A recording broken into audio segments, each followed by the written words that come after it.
Back now on Most Buffalo, and all this month we are observing Black History Month by spotlighting local events and historic moments.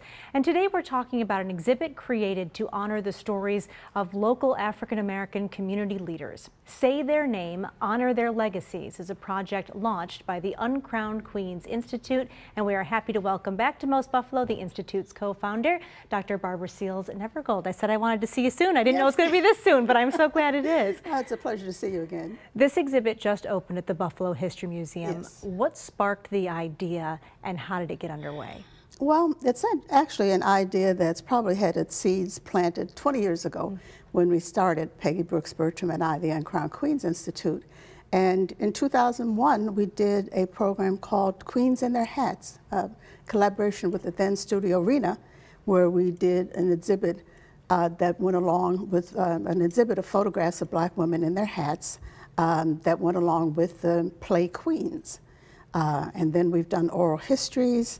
We've done a radio program in partnership with WNED and NPR, interviewing uncrowned queens. And so this was, you know, again, a continuation of our goal to make sure that we capture the histories of African-American community builders, and certainly ones as they have gotten seasoned, Right.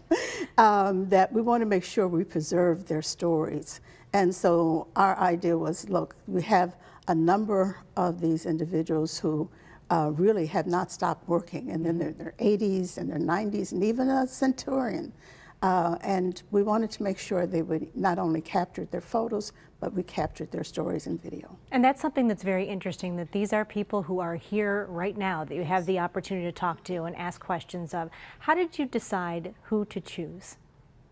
Well, it was difficult in that there's so many, and but I guess we looked at who was available, quite frankly. I made a list, and we began to go down the list, and some people, unfortunately, because they weren't well or because they just didn't have the time at that particular time, weren't available.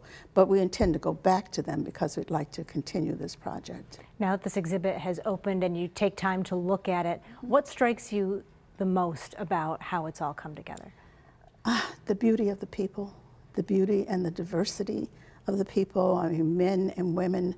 Again, those who we actually included a few in their 70s. And I will say, my colleague may not like it, but we belong in that group too.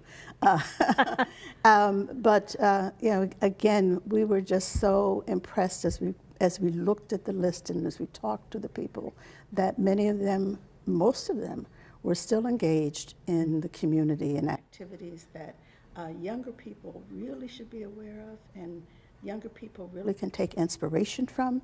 You know, they can learn lessons from these individuals. And that was one of the questions we asked them. What would you tell young people today, you know, in dealing with the discrimination and the racism that they encounter? What would you tell them today about how they could deal with that and still be successful? And we'll leave it on that note because that's something that people can learn if they check out this exhibit. It's Say Their Names, Honor Their Legacies. It's going to be at the Buffalo History Museum through the spring. Dr. Nevergold, thanks so much for being here. We love to see you. Thank you. And we hope we'll see you again soon. I hope so too. We've got more to come here.